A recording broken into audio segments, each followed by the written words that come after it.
In this Elden Ring video, I'm going to talk about how to make a beginner Paladin build, what class you should choose, how do you get off to the start in order to create a sort of Paladin archetype. Now, there are a few classes you can choose from when making this build. I like to go with the Confessor class. I feel like it has a pretty good kit, pretty good stat-wise and equipment-wise. It has a 100% physical block shield, although that will be replaced rather early on. It has a couple of miracles, a talisman, and it's just a good all-around starting class. And it has, like, you know, some sort of like Inquisitor-looking attire, which I really like the look of, although you'll probably want to replace that for better armor later on. You can also go Prophet for this build if you want even more faith, but the outfit that you start with is kind of, it's not so good. And it doesn't really have a Paladin feel to it. It's more of a faith caster setup. Or you could go Vagabond, which is even more tanky than the Confessor, but doesn't really have that faith that you want. So I feel like Confessor is the best choice here. During character creation, I like to pick the Golden Seed. This gives you an extra flask to either heal or get mana with. It's a huge advantage when you're a new player in this game, and it can make all the difference in some boss fights where you just needed one more flask and you would have won, and it helps you get off to a better start. Obviously, you can choose any keepsake you want at the beginning, but that's my recommendation. Okay, now that you're done with character creation, or let's say you're already playing, the first thing you're going to want to do is get the brass shield. This shield is farmable at the Waypoint Ruins. This is, not very far from the very beginning of the game. You're going to farm the enemies there with the shield. They'll have to have it equipped in order for them to drop it. You'll notice who they are. Farm these guys for about 10-15 minutes. You should get this shield unless you get luckier and it drops earlier. This is another 100% physical block mitigation shield, but it has higher guard boost. Guard boost reduces the stamina you consume when you block, and that's exactly what you need for this build, because you need to be able to absorb attacks with that shield and then counter with your own attacks. This shield has a 16 strength requirement, and you only start the game with 12 as a Confessor, so you'll need to pump that up 4 points rather quickly, as quick as you can. If it took you about 10-15 minutes to farm these enemies in order to get the shield, then you probably have about that many in levels anyway, so that should work out just about right. Make sure that when you're in the Waypoint Ruins there, you grab the item that's in the stairs. There's like a little stairs going down in the Waypoint Ruins. Make sure you grab the item in the chest there. This will allow you to slot Ashes of War on your weapon, and you're going to need that right away, so make sure you grab it while you're there. Once you have the shield and once you have that item, you're going to hop on your horse and head up the hill to Storm Hill. And there is a lone knight wandering around up there, kind of on the edge of a cliff. And you're going to kill this guy, and he's going to give you an Ashes of War that's going to allow you to put holy damage on your weapon, make it scale with faith a bit, so you're going to get more improved damage out of that weapon. And it's also going to give you a ability that you can use that buffs the defense and attack of all those around you that are friendly. So if you like summon wolves or summon a pack of whatever spirits or a spirit, it will actually buff them too, which is fantastic. Kind of falls into that Paladin theme. I have not tested it in multiplayer, but theoretically it should buff people in your group as well. So if you wanted to be that like buffer tank character like that Paladins typically are, then this is fantastic for that.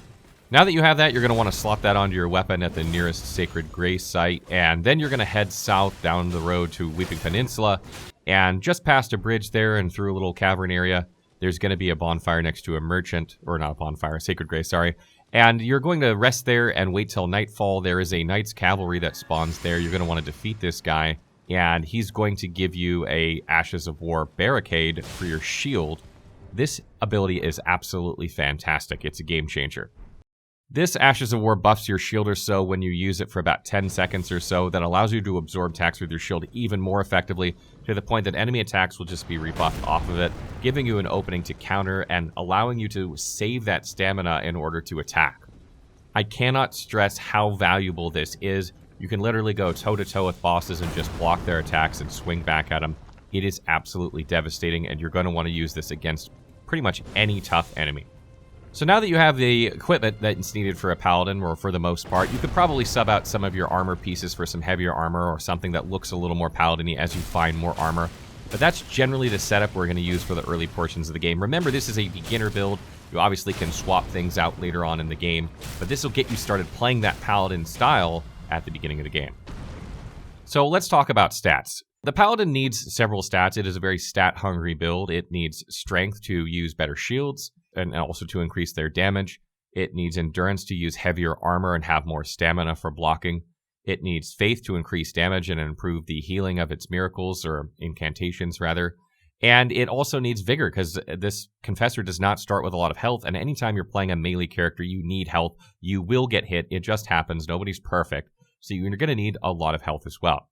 Once you have that 16 strength for the shield requirement, I recommend pumping Vigor a while. You start at 10. I would like to get that up to 15 or 20 as quickly as you can, because you'll notice you die rather easily. You take a couple hits and you're dead early on in the game. Get that Vigor up to 15 at least. 20 would be even better. Once you've done that, you can start putting a few points into Endurance and then start really cranking Faith up.